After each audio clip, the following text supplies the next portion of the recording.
बिस्मिल्लाहिर्रहमानिर्रहीम, अस्सलाम वालेकुम। लाइव डॉक्टर शाहिद मसूद के साथ मैं हूँ सुमेरा सलीम। नाज़रीन, वज़ीर-ए-आज़म शहबाज शरीफ साहब की ज़ेर सदारत आज वफाकी काबीना का इजलास भी हुआ। वज़ीर-ए-आज़म ने कहा कि ज़राअत, लाइफ स्टॉक और रिसर्च के शोबों में तरबियत के लिए तलबा को चीन भेजने के प्रोग्राम समेत विफाक के दीगर इसी तरह के प्रोग्रामों में बलूचिस्तान का कोटा 10% रखा गया है। जबकि चीन के वज़ीर ख़ारजा ने अपने वफ़द के हमरा chief of army staff field marshal Asim Munir साहब से मुलाकात की, जिसमें खित्ते में अमन और इस्तेहकाम के फ़रोग़ के लिए दो तरफ़ा अज़्म का इजहार किया गया।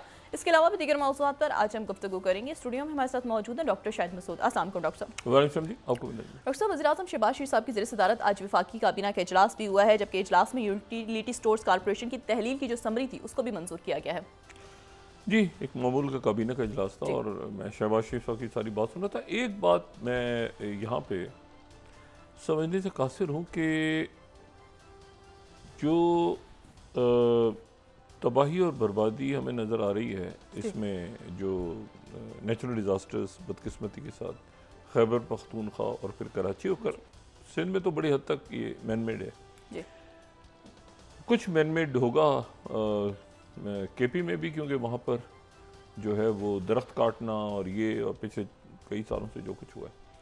लेकिन यह है कि सिंध में तो ये बड़ी हद तक जो है वो कुदरती भी है और मैन मेड भी है कि वहाँ पे कोई प्लान ही नहीं।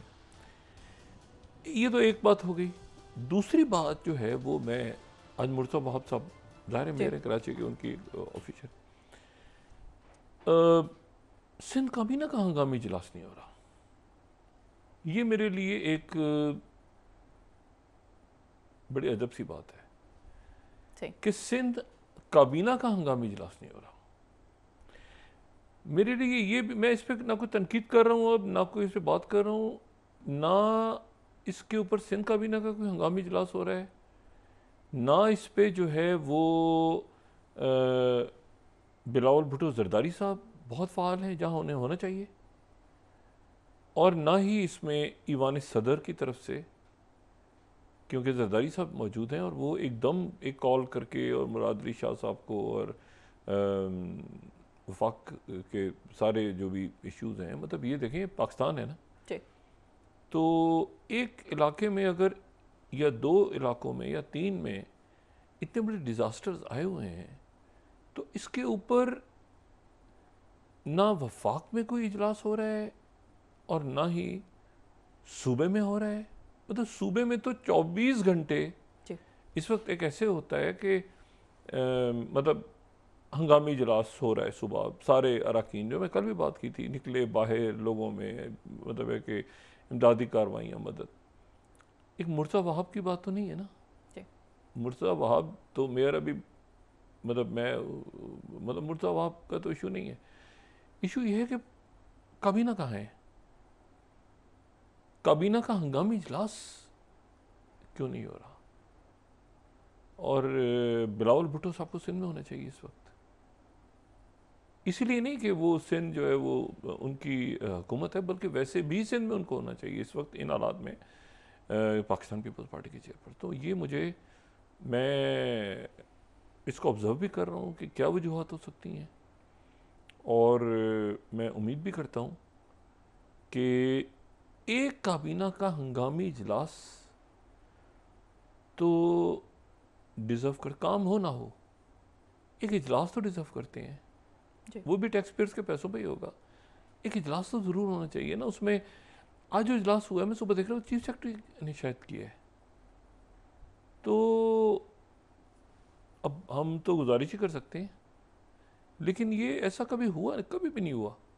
ये पहली दफ़ा कुछ ऐसी बातें देखने में आ रही हैं, क्योंकि जब ये होता है ना आफतज़दा इलाका करार देना, लोगों को रिलैक्सेशन दे देना, लोगों के कारोबार तबाह हो गए हैं वहाँ पे लोगों के, और अभी दूसरे स्पेल्स आ रहे हैं, आगे आ रही है बारिश, तो हमें पता है आगे आएगी तो क्या होगा, उसमें लोग और भुगतेंगे, मरेंगे, ज़िंदा रहेंगे, क्या होगा उनके साथ, अल्लाह अपना रहम करे। लेकिन यह है कि ये बता देना कि बस तूफ़ान आने वाला है और उसके लिए कोई किसी किस्म की कोई और रूटीन के काम चल रहे हैं, तो ये मेरे लिए जो है ना कुछ हैरानकुन बात है। और ये रिसोर्सेज को मोबिलाइज, सारे रिसोर्सेज को मोबिलाइज उन इलाकों में करना चाहिए जहाँ पे अभी तक खैबर पख्तूनख्वा नहीं निकल पाया।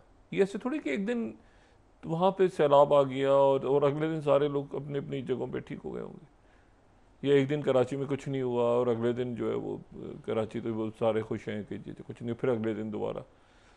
इसका कोई कम से कम वहाँ पे सब बैठ जाना चाहिए, जाके अपने अपने सूबों में रहनुमाओं को अपनी जगहों पे बैठें और जाके अपने अपने इलाकों में देखें लोगों को। लेकिन ये है कि नहीं हो रहा। पहली दफ़ा, मैं आप यकीन करेंगे, पहली दफ़ा ऐसा हुआ है कि ये मुझे कोई नज़र नहीं आ रहा ये, और अभी की बात नहीं हो रही, ये मेरे ख्याल से मतलब अपनी तमाम ज़िंदगी मैंने इतनी ऐसी सूरत हाल कभी नहीं देखी कि कोई भी ना हो पूछने के लिए लोगों से कि यार कोई बंदा आके कहता है ना कि कोई भी नहीं है, पहले first time probably in my life कि वो कोई आपको हुक्मरान नज़र नहीं आ रहे, और इवन फोटो सेशंस के लिए भी नज़र नहीं आ रहा है जी। मतलब फोटो सेशंस के लिए जाएं, कुछ है ही नहीं, कोई भी नहीं है।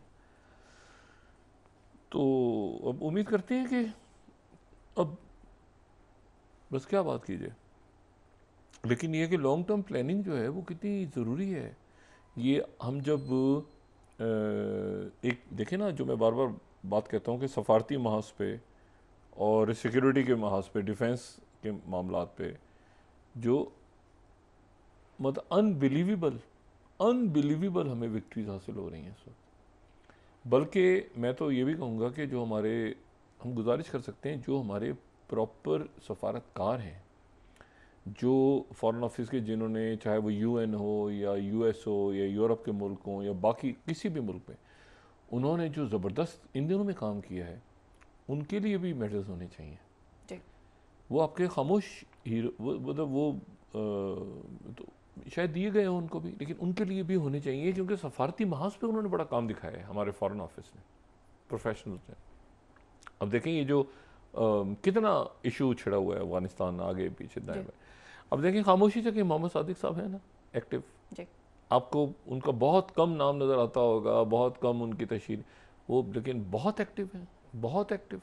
तो ऐसे आपके जो सफारतकार हैं ज़बरदस्त किस्म के, तो उनको भी मेरे ख्याल से गुजारिश कर सकते हैं कि उनको तो देना चाहिए, उनको बहुत इनकरेज करना चाहिए, उन्होंने बड़ा ज़बरदस्त काम किया।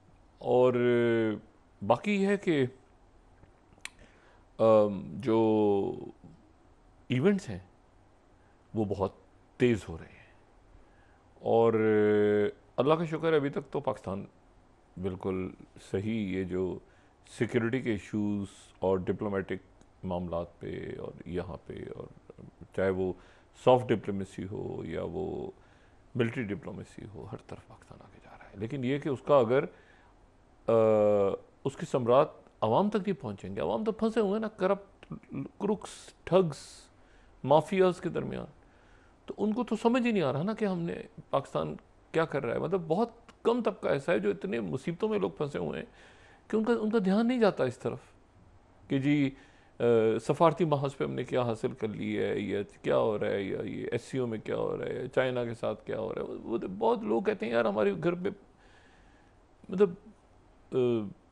खाने को रोटी नहीं है, कारोबार नहीं है, ये नहीं, और वो ये भी नहीं कि वो कर नहीं सकते, वो जो करते हैं वो ये ठग्स ले जाते हैं, मनी लॉन्डर कर जाते हैं पैसा मुल्क से बाहर। तो बराह करम अब एक ऐसा वक्त आ गया है, मैं तो बरसा बरस से कह रहा हूँ कि इस करप्शन को टेररिज्म के तौर पे लेना चाहिए, इकोनॉमिक टेररिज्म के तौर पे, और उसी तरह से इनको ट्रीट करना चाहिए जैसे एक, अच्छा आज फिर कोई पकड़ा गया टेररिस्ट, शायद वो पढ़ा लिखा, वो भी उसकी भी आ रही थी कोई, वो भी कहीं से पता नहीं PhD, और ये भी नेक्सस बना था उस वक्त, ये NGO सारी, ये बुश और कैरी लूगर बिल क्या था, कैरी लूगर बिल क्या था, और ये जब अर्थक्वेक आया था 2005 का, तो उसके दौरान ये बहुत से लोग यहाँ पर आ गए थे, और मुझे तो अच्छी तरह याद है मैंने एक दफ़ा एक मार्क किया, मैंने कहा ये बंदा कैमरा मैन है ही नहीं, उसको कैमरा हैंडल करना नहीं आ रहा था। मैंने कहा भी किसी को, तो उस वक्त लोगों ने ध्यान नहीं दिया। मैंने कहा जी कैमरा मैन नहीं है ये, ये इसका मीडिया से ताल्लुक़ नहीं है, ये कोई और यहाँ पे किसी और चक्कर में लोग आए हुए। तो ये लोग तो घुसे हुए थे अंदर काफ़ी, अब उनके खिलाफ भी ऑपरेशंस हो रहे हैं, NGOs आगे पीछे दाएं बाएं, तो ये बड़ा ज़रूरी है कि माफियाज को पकड़ा जाए।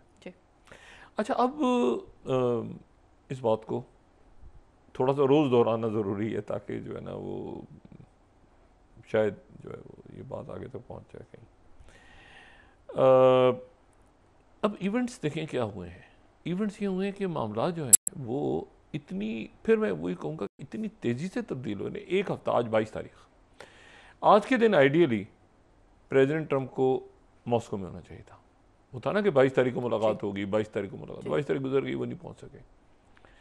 यूक्रेन की जंग ख़त्म नहीं होने जा रही और बड़ा एक्सक्लूसिवली जो है वो 3-4 बातें जो हैं वो प्रेसिडेंट पुतिन की तरफ से कह दी गई हैं और ज़ाहिर है ट्रंप भी ऑन बोर्ड है। वो ये है कि नेटो की कोई मेंबरशिप नहीं यूक्रेन के लिए।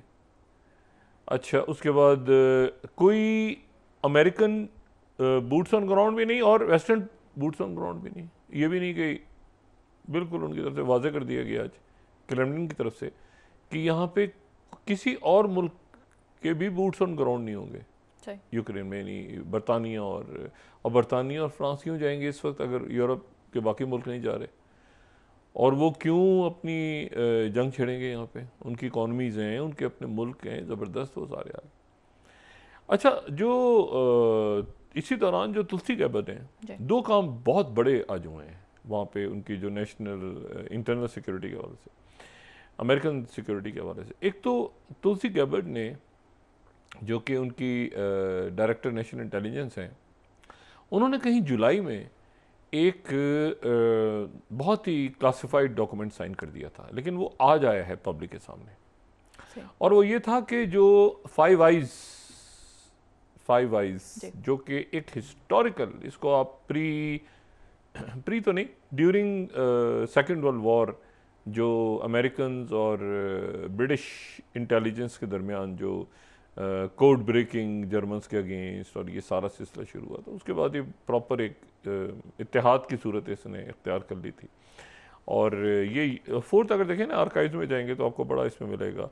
ये नेशनल सिक्योरिटी एजेंसी के आर्काइव्स में पहले USA एग्रीमेंट हुआ था, फिर उसके बाद ये बात आगे चली थी। बहरहाल एनीवे, और इसमें अमेरिका, कनाडा, बरतानिया, न्यूजीलैंड, ये उस ज़माने में ये जो है ये उनकी डॉक्यूमेंट है कि NSA की वर्ल्ड वॉर 2 में कैसा हुआ था। ये आपको मिल जाएगा उनका एग्रीमेंट भी और ये सारा। और सिग्नल इंटेलिजेंस के हवाले से बात हुई थी और ये बड़े ज़बरदस्त। तो बाद में अच्छा, ऑस्ट्रेलिया को लेना, इसलिए अब देखें क्या लिखा हुआ है यहाँ पे। यहाँ लिखा हुआ है British and the dominions of Canada. ये सारे चूँकि बरतानिया की कॉलोनीज थी, कनाडा, ऑस्ट्रेलिया, न्यूजीलैंड, उस ज़माने में, तो वो बरतानिया अमेरिका ने करके बाकी 3 को साथ मिला लिया। मैं हमेशा कहता हूँ ना कि जिन मुल्कों में हाई कमिश्नर्स होते हैं तो वो मुल्क समझ लें कि बरतानिया के कभी कॉलोनीज रहे हैं। तो ये बड़ा इंटरेस्टिंग एग्रीमेंट है। इसको दोबारा दिखाएंगे। ये हुआ सिर्फ 2 मुल्कों के दरमियान, 5 के नहीं हुआ था, हुआ ये 2 के दरमियान था। बाकी 3 जो इसके हिस्से बने वो बरतानिया के ही चूंकि मातहत थे, तो इसलिए वो 3 भी उनका हिस्सा बन गए, कनाडा, ऑस्ट्रेलिया, न्यूजीलैंड। तो ये ओरिजिनल डॉक्यूमेंट बड़ा इंटरेस्टिंग है। 5 मुल्क नहीं, 2 मुल्क और 1 मुल्क के अंडर 3 ममालिक जो मौजूद है। अच्छा, और ये मार्च 46 में बाकायदा हुआ, लेकिन उससे पहले मेरे ख्याल से 41-42 में ये जो है ये बाकायदा इंटेलिजेंस शेयरिंग हो रही। अब जो बात है वो ये है कि तुलसी गैबर्ड ने कहीं जुलाई में ये डॉक्यूमेंट साइन किया और आज जो CBS है उसने ये और ये मेरे ख्याल से एक हिस्टोरिकल, उन्होंने ये डॉक्यूमेंट रिलीज़ कर दिया है।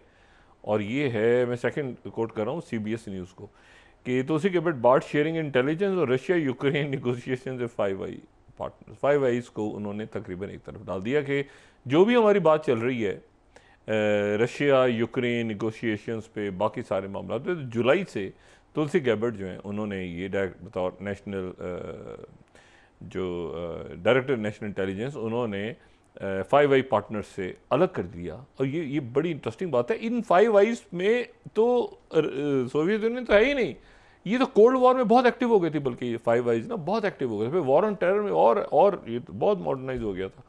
लेकिन ये कि अब उन सारे मुल्कों को बाहर करके, और ये अमेरिका जो बात कर रहा है वो ये कह रहा है कि 5 आईज तक ना पहुँचे। 5 आईज कौन है? बरतानिया, कनाडा, ऑस्ट्रेलिया, न्यूजीलैंड, इन तक ना पहुँचे वो इन्फॉर्मेशन जो हमारी पुतिन के साथ बात चल रही है। तो ये एक बड़ी इंटरेस्टिंग हिस्टोरिकल बात है। यानी 5 आईज भी ख़त्म ही हो गया इसमें। वो तो एक कनाडा को तो कह रहे हैं ना, मैं अपनी रियासत बनाऊंगा और ये सारी बातें प्रेसिडेंट। दूसरी जो बात है वो है कि एक बंदा उस बंदे के जनाब घर छापा पड़ा है अभी थोड़ी देर पहले, FBI ने रेड किया है और वहाँ से क्लासिफाइड डॉक्यूमेंट्स, और ये है जॉन बोल्टन। अच्छा, जॉन बोल्टन के घर पे रेड हुआ है और जॉन बोल्टन जो है उसके घर से FBI कैश पटेल ने ये कहा है कि no one is above the law, और मैरीलैंड में जॉन बोल्टन के घर पे रेड हुआ है, उसके घर से डॉक्यूमेंट्स उठाई हैं, शायद अरेस्ट भी कर लें अभी तक, लेकिन जब तक ये मैं बात कर रहा हूँ तो जॉन बोल्टन का जो घर है वो उसके ऊपर तलाशी FBI की टीम्स ले रही हैं।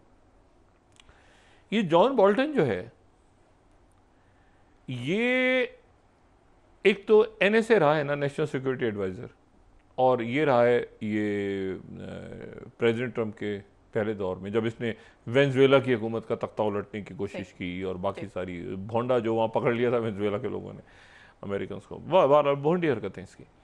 लेकिन इसको इस तरह से मैं इसको जॉन बोल्टन को इस तरह से, और प्रेसिडेंट ट्रंप ने पकड़ लिया, आखिर 76 साल का है बंदा। ये वो बंदा है जॉन बोल्टन जो कि जिसने जो बुश एडमिनिस्ट्रेशन में था, और ये वो बंदा है जिसने प्रेसिडेंट जॉर्ज बुश की जो वो जो director project for new American century उसका ही डायरेक्टर था, और इस बंदे ने वो प्लान पेश किया था, यानी ये आर्किटेक्ट था उस प्लान का कि इराक में वेपन्स ऑफ मास डिस्ट्रक्शन है,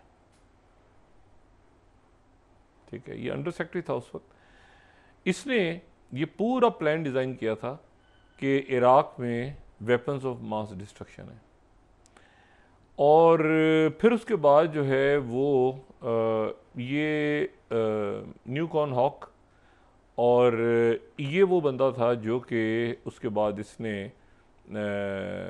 ये था कि दूसरी ये जो हिस्टोरिकल इसकी दो हैं बातें, एक तो ये कि वेपन्स ऑफ मास डिस्ट्रक्शन इसने ये जो पूरी थ्योरी थी इसने बनाई पेश की थी, तो कॉलिन पाल और ज़ाहिर है पूरी बुश इंतजामिया का आर्किटेक्ट ये था, और ये बड़ा प्राउड फील करता रहा, आज तक ये कहता है कि मुझे बड़ा फ़ख्र है उस पर, मुझे बड़ा फ़ख्र है कि मैंने किया तो क्या हुआ, ठीक है। दूसरी जो बात है वो जो एक तारीखी स्पीच थी प्रेसिडेंट बुश की, जिसमें प्रेसिडेंट बुश ने 2001 के बाद वो जो टर्म यूज़ की थी एक्सिस ऑफ ईविल, वो एक्सिस ऑफ ईविल का वर्ड इसने कॉइन किया था, और इसने कहा, इसने बुक वगैरह भी लिखी बाद में, इसने कहा कि हाँ मैंने ये कहा था, और मैं ये यमन, इराक, अफ़गानिस्तान, सूडान, कई मुल्कों का इसने नाम पेश किया था, और ये कहा था कि मैं चाहता हूँ कि यहाँ पे जो है वो तब्दीलियाँ हों, हुकूमतें गिरें, जो करना है जिस तरह से हमें करना है, तो ही वॉज द आर्किटेक्ट, ठीक है। तो इस बंदे के घर पे अभी रेड हुआ है, और इसके घर पे जो है वो इससे पहले ये कोई बकबक कर रहा था बैठ के एक्स के ऊपर, ये Russia has not change, second Russia has not change its goal, drag Ukrainian into a new Russian empire, और मॉस्को हैज़ डिमांडेड कि यूक्रेन सीड, वो तो ओपिनियन चल रहे हैं ना, ये एक डिफरेंट बात है ज़ेलेंस्की, क्योंकि ये ट्रंप के उस पर लगा हुआ था बहुत ज़्यादा, तो वो भी रेड करके उसने कैश पटेल के घर पर रेड हुआ है, और उसको अरेस्ट कर लें, जो करना है करें। लेकिन ये है कि मैंने कहा आपको ये बताऊँ, हमें तो हम वेनेजुएला के वाले से डिस्कस करते रहे ना इसको, किसने कहा कि जी मैंने बड़ा प्राउड फील किया, लेकिन पुराना ये रेगन दौर में, रेगन एडमिनिस्ट्रेशन में भी रहा है, लेकिन ज़्यादा प्रोमिनेंस इसने हासिल की थी 2001 के बाद, जब इसने ये 2002 में ये लाइक कराया था ना इराक के ऊपर वेपन्स ऑफ मास डिस्ट्रक्शन और ये सारा। अच्छा, तो एक तो ये बातें अमेरिका की जो इंटरनल सिक्योरिटी के वाले से, एक फाइव आइज और एक जो है वो ये जॉन बोल्टन। तीसरी बात यह है कि क्रेमलिन की तरफ से बड़ी क्लैरिटी के साथ 3-4 चीज़ें हो गई। यूरोप का भी बूट्स ऑन ग्राउंड नहीं होगा, चाइना एक गारंटर होगा, सिक्योरिटी गारंटीज होंगी तो चाइना भी आएगा दरमियान में, और यह है कि आज उनकी तरफ से बिल्कुल वाज़ेह हो गया कि पुतिन बिल्कुल इंटरेस्टेड नहीं है ज़ेलेंस्की से मिलने में, ठीक है, मतलब बिल्कुल पुतिन जो है उनको कोई ना दिलचस्पी है, ना उनका कोई उनकी कोई ख्वाहिश है दूर दूर तक कि वो ज़ेलेंस्की से मिलें, प्रेसिडेंट ज़ेलेंस्की से। और ये मैं यहाँ कोट कर रहा हूँ TASS 22 no plan for Putin Zelensky meeting, कोई मतलब इंटरेस्ट नहीं है। अगर प्रेसिडेंट ट्रम्प ने आना है तो वो हमारी उनसे बातचीत होगी, वो आएँ, यहाँ पे आएँ, जैसे भी है जो भी, लेकिन ये कि ज़ेलेंस्की और ट्राइलेटरल वगैरह ये उसको साइड पे रखें, कोई किसी किस्म की कोई दिलचस्पी नहीं है, उन्होंने आज शो कर दिया। अच्छा, फिर उसके बाद जो दूसरी जो बात है वो ये है कि जो किम जोंग उन है जो नॉर्थ कोरिया के प्रेसिडेंट, उन्होंने बाकायदा आज एक बहुत बड़ी वहाँ पे सेलिब्रेशन हुई है नॉर्थ कोरिया में, और नॉर्थ कोरिया की जो उस सेलिब्रेशंस हुई हैं उस सेलिब्रेशंस में उन्होंने मुख्तलिफ जो अवार्ड्स हैं या मुख्तलिफ मेडल्स हैं उन लोगों को दिए हैं जो उनकी फैमिलीज़ को, जो लोग रशिया के लिए लड़ते हुए यहाँ पे फ़ौजी जो हैं उन्होंने अपनी जानें दे दी थी, और यानी उनको प्रॉपर वहाँ पे उन्होंने मेडल्स दिए हैं नॉर्थ कोरिया में। और साथ ही उन्होंने कहा कि ये हमारे, ये जिन्होंने रशिया के लिए जाने दी हैं ये नॉर्थ कोरिया के नेशनल हीरोज़ हैं। सही, ये नॉर्थ कोरिया के नेशनल हीरोज़ हैं जिन्होंने रशिया के लिए लड़ते हुए जान दी है। इसी दौरान प्रेसिडेंट पुतिन का जो ख़त है वो वहाँ पहुँचा है और वो उन्होंने पढ़ के सुनाया है कि प्रेसिडेंट पुतिन ने कहा है कि ये आपके हीरोज़ नहीं हैं, ये रशिया के भी हीरोज़ हैं और हमेशा रहेंगे जो रशिया के लिए लड़े। ठीक है, तो खुल के वो बात जो है वो बिल्कुल यानी ओपन होके सामने कि जी पहले था ना कि आ रहे हैं नहीं आए, वो पता नहीं नॉर्थ कोरियंस आए हैं नहीं, साउथ कोरिया चाहिए, तो खुल के आज वहाँ पे तकरीब हुई है और ये जो है उसमें वो उन्होंने ये सारा का सारा। अच्छा, अब ये है कि जो रॉयटर्स ने एक्सक्लूसिव स्टोरी दी आज और 10th, वो यानी वही बात जो मैं पहले दिन से कह रहा हूँ कि मुकम्मल जो है वो यूक्रेन को देना होगा, 10th यूक्रेन को देना होगा डोंबास। प्रेसिडेंट ट्रम्प इस पे मान चुके हुए हैं, ठीक है, डोंबास देना होगा, कोई नेटो नहीं, कोई वेस्टर्न ट्रूप्स नहीं, कोई सीज़फायर नहीं, मतलब पुतिन जो है उनकी कोई वेस्टर्न यानी अब वो भी गया ना कि ब्रिटेन आ जाएगा, कोलिशन ऑफ विलिंग आ जाएगी, नहीं, कोई वेस्टर्न ट्रूप्स नहीं, कोई नेटो की मेंबरशिप नहीं, ना भी ना फ्यूचर के लिए, मुल्क न्यूट्रलाइज होगा, ठीक है, बिल्कुल न्यूट्रल मुल्क रहेगा और वो उसी अंदाज में रहेगा जिस तरह से ये होता है ना कि रशिया उसकी सिक्योरिटी संभाल लेगा, या अमेरिका चाहे तो अमेरिका रशिया यहाँ पे आके कोई पार्टनरशिप इशू कर दें, वो न्यूट्रल मुल्क रहेगा, वो किसी का हिस्सा नहीं बनेगा, ठीक है, ईयू का हिस्सा भी नहीं बनेगा, नेटो का हिस्सा सवाल ही पैदा नहीं होता। अब यहाँ पे कहीं जो है वो यूरोप आहिस्ता आहिस्ता पीछे हट रहा है, यूरोप आहिस्ता आहिस्ता पीछे हट रहा है। यूरोप के अपने इश्यूज हैं, बरतानिया बहुत जो केयर स्टारमर हैं, पॉपुलर लीडर हैं, उन्होंने यूक्रेन से तो वोट नहीं लेने ना, उन्होंने अपने मुल्क से वोट लेने जाके। इसी तरह जो मैक्रो हैं उनके लिए ज़रूरी है, वो बड़े ज़बरदस्त ये देखें यूरोप के मुल्क बड़े, तो उन्होंने यूक्रेन से जाके तो वोट नहीं लेने ना, तो उन्होंने अपने मुल्कों की इकॉनमीज़ को देखना है। तो ये जो है अब ये ज़ेलेंस्की वह जंग छिड़ी हुई है और वो आगे बढ़ते जा रहा है। अब जंग कैसे बंद होगी, क्या होगी, वो पुतिन की ही कंडीशन पे होगी। इसमें यूरोप भी Aahista Aahista collision of willing और ग्रेजुअली पीछे पीछे पीछे पीछे हटते जा रहे हैं, क्योंकि पुतिन जो है उसने खुल के कह दिया कि ऐसे होगा। अच्छा, और इसमें जो है मैंने आपसे बात की ना कि ये मामलात अब एक नया इसमें से सिस्टम आएगा सामने, क्योंकि अगर 5 आइज़ भी ख़त्म हो गया, अगर जो है वो नेटो भी ख़त्म हो गया, अगर जो है वो ईयू भी कोई अपना रोल नहीं प्ले कर पा रहा, ईयू में भी डिवीज़न है, तो एक नया आपके सामने। और वो जो कल भी मैंने बात की थी कि तारीख़ के हैरान कुल लम्हात के तमाम जो कॉलोनाइजर्स थे माजी के, वो एक कतार में बैठे हुए हैं एक ऐसे शख्स के सामने जो खुद जहाँ पर वो एज अ कॉलोनाइजर जाके लड़े हैं, आपस में लड़ाई हुई है उनकी। पहले वो गए हैं, एक सल्तनत पहुंची, फिर दूसरी पहुंची, फिर तीसरी पहुंची, फिर चौथी पहुंची, लोकल बंदों को मार दिया, कत्ले आम कर दिया, उसके बाद वो आपस में लड़े, उसके बाद एक ने दूसरे को निकाल के आज़ादी हासिल कर ली, ठीक है। और जब वो निकाल के आज़ादी हासिल कर रहा था तो मदद के लिए कौन आया? सोवियत यूनियन ठीक है ना, जो, और उसके बाद फिर ये अलास्का और ये सारे उसको दोस्ती बनी उस ज़माने में। एनीवे, तो ये एक अजीब सा मामला जो है, और ये जो है ये ज़ाहिर है कि पूरी दुनिया, पाकिस्तान, सबके ऊपर, सारे मुल्कों के ऊपर ये असरअंदाज होने जा रही हैं चीज़ें। दूसरा जो एक बड़ी एक इंटरेस्टिंग बात है जो सामने आ रही है हमारे, और यहाँ से चाइना के वज़ीर ख़ारजा इंडिया गए, इंडिया से अफ़गानिस्तान गए, अफ़गानिस्तान से पाकिस्तान आए। यहाँ पे तो स्ट्रेटजिक उनके मामलात हैं, और अब शहबाज शरीफ साहब ने कहा कि वो जा रहे हैं शंघाई कॉरपोरेशन ऑर्गेनाइजेशन में 20 रहनुमा आ रहे हैं। शहबाज शरीफ साहब भी हैं, और वहाँ पर जो है वो प्यूटिन भी हैं, और वहाँ पे तैयब एर्दोगन भी हैं, और वहाँ पे इंडियन प्राइम मिनिस्टर मोदी भी हैं। लेकिन अब ये एक बड़ी ट्रिकी सिचुएशन इस लिहाज से है क्योंकि जो एक तो जो उनके ट्रेड एडवाइज़र हैं उन्होंने दोबारा आज ये वॉर्न किया है, इंडियन एक्सप्रेस में कोट कर रहा हूँ दोबारा, 23 road to peace in Russia Ukraine conflict. Russia और यूक्रेन की लड़ाई का जो रोड है, जो सड़क है, जो रास्ता है, रन्स थ्रू न्यू दिल्ली। अब ये जो इशू है ना, ये आज का है, आज का इंडियन एक्सप्रेस। ये कोई मुझे ज़रा बताए कि ये क्या है, इंडिया से कोई बताए ना, ये तो इनकी बात तो समझ में, ये मुझे मोदी जी बताएं कि ये क्या है। वो कह रहे हैं कि ट्रेड एडवाइजर रूल्स और relief from 50% tariff for India. 50%, 23 भी नहीं, 17 भी नहीं, 25 भी नहीं, 50% रिलीफ, 50% टैरिफ जो है ना वो आ रहा है सर पे। अच्छा, अब ये तो हो गया कि जनाब ये इंडिया की तरफ, लेकिन एक दूसरा मामला ये हुआ जी कि वांगी जब वहाँ गए हैं तो वहाँ पर जो है उन्होंने एक तो कहा कि हम बॉर्डर्स के हवाले से बात करेंगे, ये सारा करेंगे। अच्छा, इसमें जो एक बड़ी तारीखी बात है ना, वो ये है कि ये 30th Beijing opposes bully US for 50% tariff on India.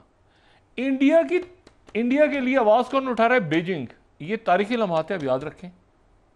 Beijing आवाज़ उठा रहा है, बीबीसी के मुताबिक जो है वो 50% टैरिफ्स जो लगाए हैं इंडिया पे अमेरिका ने। लेकिन इंडिया क्या कर रहा है? ये बड़ी इंटरेस्टिंग बात है। इंडिया में क्या डिस्कशन हो रहा है? 29 India Today, will India take China advice on bully Trump. क्या हम ट्रंप पे एहतजाज करें नाम लेके? ये इंडिया टुडे का एक आर्टिकल पीस आया, मैं उसको पढ़ा, मैं सर पकड़ के बैठ गया। मैंने कहा ये क्या हो गया इनको भाई। Will India take China advice on bully Trump. क्या हम ट्रंप को उस तरह ट्रंप से बात करें जिस तरह जो है वो जो चाइना कर रहा है, जो चाइना ने कर दिया है, वो चाइना ने कर दी। बीबीसी देखें ना आप, वो चाइना ने कर दिया है। अच्छा, फिर उसके बाद आप देखें, बात ये है कि एक बात जो यहाँ पे वांगी है तो उनकी तरफ से बात हुई कि वन चाइना पॉलिसी। अच्छा, कुछ बातें ऐसी हैं जो मैंने कहा ना, जैसे मतलब इसके ऊपर कोई पाकिस्तान में उबाम नहीं है, दुनिया के किसी मुल्क में कोई उबाम नहीं है 2-4-5 जजीरों के अलावा, और वो है ताइवान। कोई उबाम नहीं है किसी किस्म का। वन चाइना पॉलिसी पे अमेरिका भी है, वो ट्रंप इंतजामिया तो ख़ास तौर पे जब से बात हुई ताइवान की, इसकी उसकी, और वो बिल्कुल वो साइटों पे उनको कोई इंटरेस्ट नहीं है कि ताइवान के साथ क्या होता है। यूक्रेन को छोड़ दिया तो ताइवान छोड़ दें। अब जनाब यहाँ पे वांगी क्या है इंडिया, और बड़ी बर्फ़ पिघल रही है, बात अच्छी है, सब कुछ अच्छा। वहाँ ये बात वांगी ने की कि जो इंडिया है वो इंडिया जो है वो वन चाइना पॉलिसी पे वो हमारे साथ है। ये बात चाइना ने कर दी, जो बड़ी मुनासिब बात हुई। अब जनाब एक अजीब बात ये हुई कि इंडिया की तरफ से ये मतलब ये मैंने कहा ना स्टडी केस है। ये जो चाइना ने कह दिया कि वन चाइना पॉलिसी है, उसके बाद जनाब NDTV after China's Taiwan 25th reaffirmation claim government clear the air.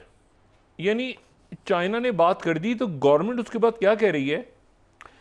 A readout issued by the Chinese Foreign Ministry stated that Jaishankar has acknowledged Taiwan as a part of China। तो सब ठीक है, वो China का हिस्सा है ना, पूरी वन चाइना पॉलिसी पूरी दुनिया। अच्छा, India stance A claim that spark immediate speculation.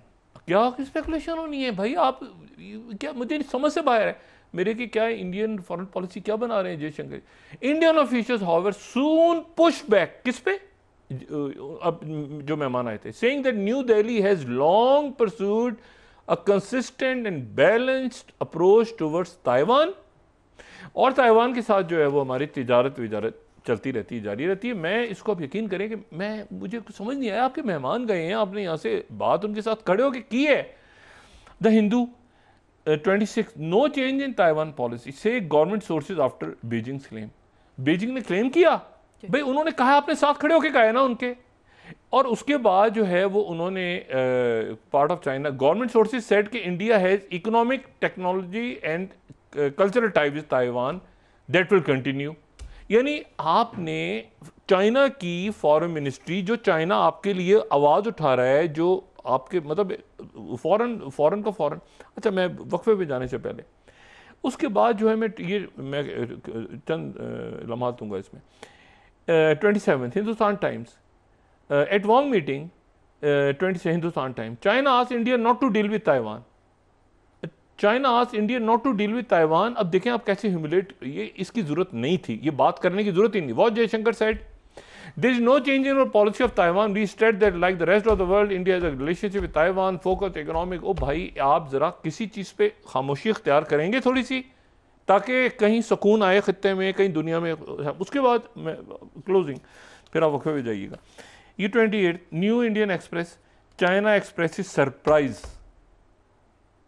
ये 28 slide, China Express surprise over clarification on Jaishankar's comment on Taiwan.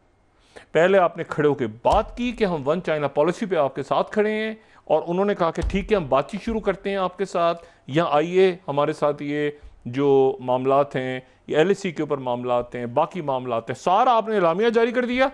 उसके बाद चाइना ने वहाँ से जाके बात की है। उसके बाद आप कह रहे हैं जी जयशंकर तो कह रहे हैं कि ये है वो है टाला, वो जो स्पेकुलेशन ख़त्म करें। इस तरह ना लॉन्ग टर्म स्ट्रेटजीज तैयार होती हैं, ना आप खित्ते में अमल ला सकते हैं, ना आगे मामलात को बढ़ा सकते हैं। मैं इसको मैंने उस दिन भी कहा था, मैं केस स्टडी के तौर पे रन कर रहा हूँ कि आप अब उस मुल्क में जा रहे हैं जिस मुल्क में जाने से एक हफ्ता पहले आप उनको एम्बेरस कर रहे हैं कि वांग यी वहाँ से कह रहे हैं कि नहीं हम तो ताइवान को मानते हैं। मतलब अगर यार, मतलब मैं अब वक्फा लें जी, ब्रेक के बाद डिस्कस कर लेते हैं जी। नाज़रीन वापस आते हैं छोटे से ब्रेक के बाद।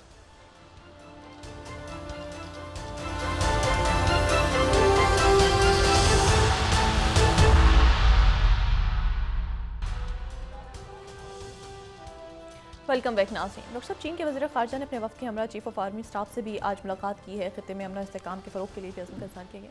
चाइना, पाकिस्तान, पूरा रीजन, और इसमें आप देखें ना कि ये जो असल में देखें जिसको कह रहे हैं, बहुत से लोग यहाँ बात कर रहे हैं कि बैलेंसिंग, पाकिस्तान बैलेंसिंग में पता नहीं कामयाब होता है कि नहीं होता अमेरिका के, और इसमें वो शायद प्रेसिडेंट ट्रंप को वो रवायती 1945 के बाद के जो अमेरिकी सदूर आए हैं उस हवाले से देख रहे हैं।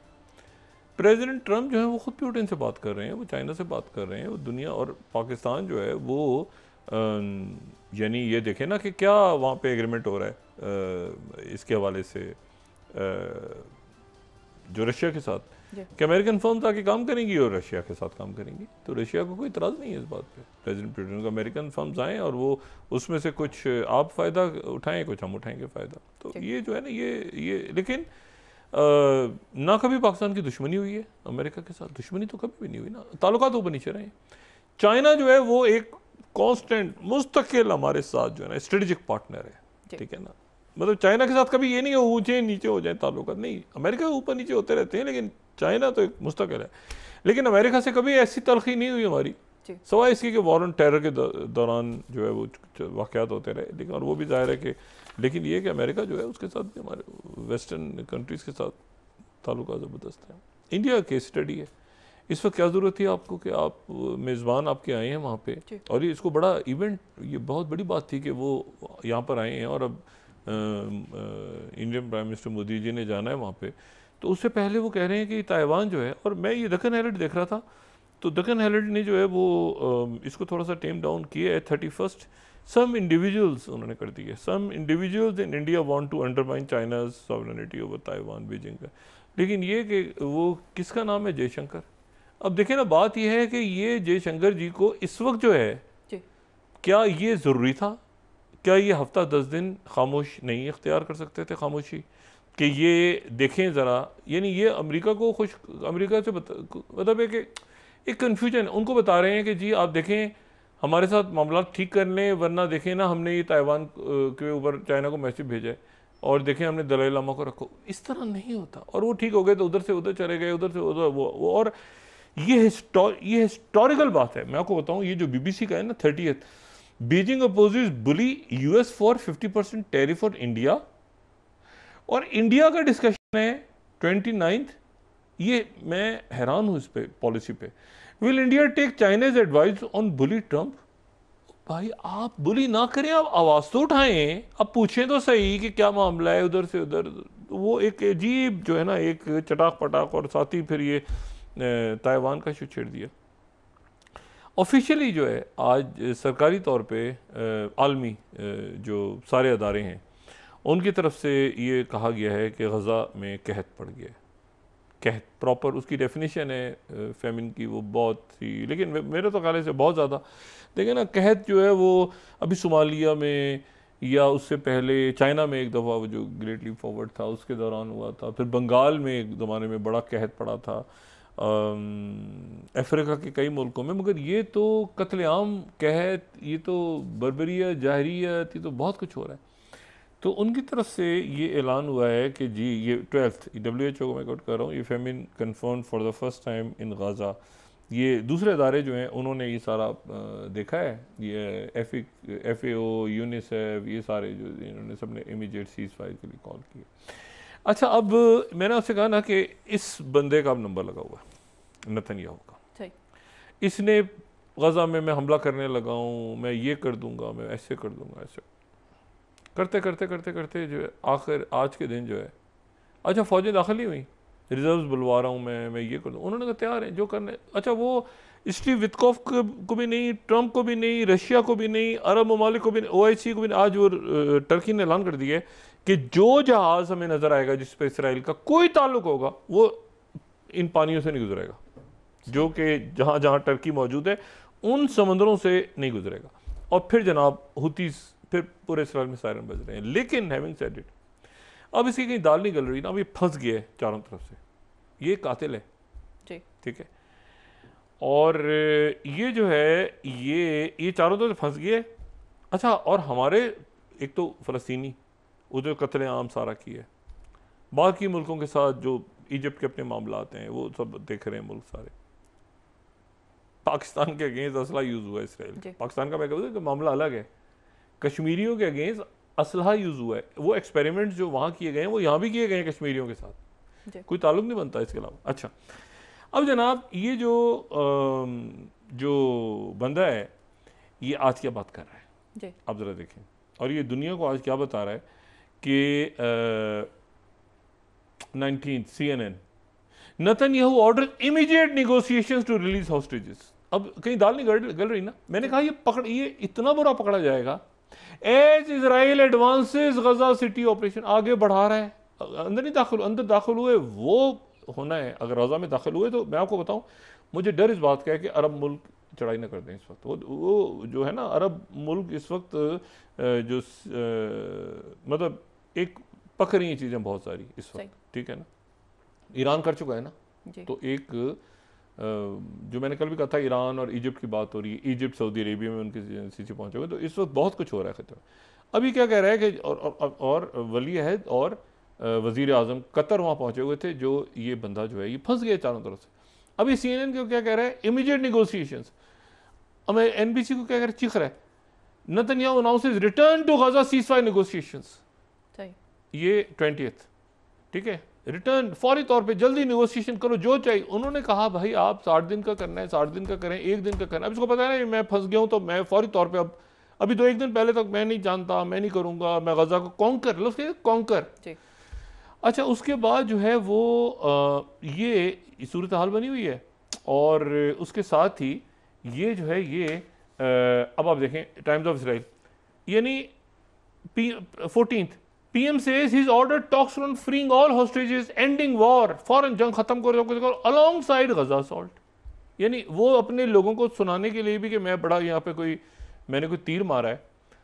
Heads off to Australian prime minister जो एंथनी अल्बनीज़, उन्होंने जो इस वक्त इसकी जो चल रही है ना इनकी आपस में गुफ्तगू, मतलब वो बहुत ज़बरदस्त वेस्टर्न कंट्रीज़ का भी स्टांस है, जो मुसलमान मुल्कों का है, वो वेस्टर्न कंट्रीज ने जो रोल किया। अमेरिका का पोल देखें आप, अमेरिका की मेजॉरिटी कह रही है पैलेस्टीनियंस को रिकग्नाइज करो। अच्छा, अब उसके बाद जो है ये हो गया कि जनाब ये कह रहा है कि अच्छा उसके बाद 15 in first UN in first पहले तो यूएन से इसके 500,000 ये तादाद जो रिपोर्ट में लिखी है 6,40,000 की लिखी है, उनकी डेथ हो सकती है फौरी तौर पर अगले चंद दिनों में। 6,40,000 की पहले मरहले में डेथ हो जाएगी खुदा न खास्ता, और 3,90,000 चंद दिनों में उनकी डेथ हो जाएगी। ये यूनाइटेड नेशंस की रिपोर्ट। और 15 अगर देखें, इजराइल कॉल्स रिपोर्ट बेसलेस। अच्छा, फिर उसके बाद खुद ही जनाब Jerusalem Post, Israel must sign 16 must sign deal to end Gaza war, bring hostages home, यानी बड़ा दबाव आ रहा है लोगों की तरफ से। और ये रॉयटर्स, अभी रॉयटर्स खबर दे रहा है, ब्रेक कर रहा है 18th, Netanyahu says Israel to resume Gaza negotiations to end war and free hostages। Issue ये भाई कि यानी ये निगोशिएशंस हो चुकी हुई हैं सारी, इधर से जाना है 60 दिन वाले पे जाना है या फौरी जाना है, ठीक है।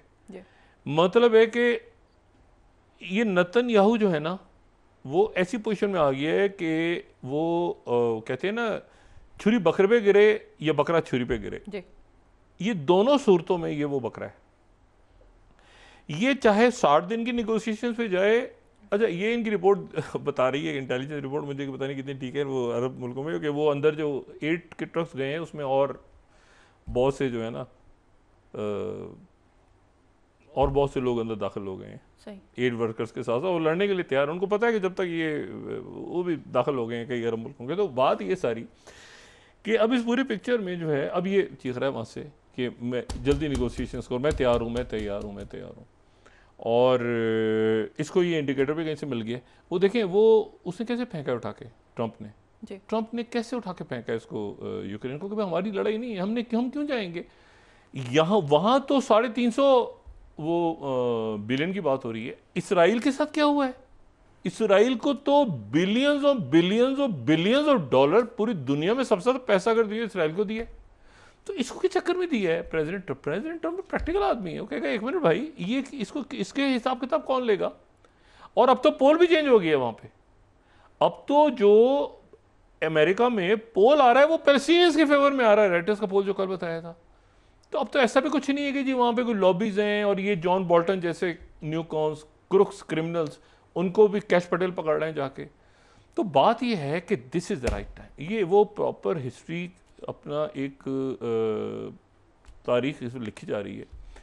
और पाकिस्तान, अल्लाह का एहसान है, अभी तक अपने डिप्लोमेटिक फ्रंट्स पे, अपने सिक्योरिटी फ्रंट्स पे, ग्लोबल लेवल पे, नॉट रीजनल, ग्लोबल, रीजन तो फिर आप स्टार्ट वहीं से करते हैं ना, और फिर उसके बाद ग्लोबल लेवल पे पाकिस्तान जो है वो बहुत तरीके से आगे जा रहा है। इशू ये है कि अवाम, पब्लिक को तो उस वक्त पता चलेगा कि हमारा मुल्क तरक्की कर रहा है और आगे जा रहा है और कोई फतूहात हासिल कर रहा है, जब उनको ये जो कुछ उनके साथ मुल्क में हो रहा है, ये क्रुक्स और ठग्स का जो टोला है, इसे जान छूटेगी। तो बराह करम दहशतगर्द जहाँ पकड़ रहे हैं उनका कनेक्शन तलाश करें, माशी दहशतगर्दों के साथ निकलेगा और माफिया से हाथ डालें।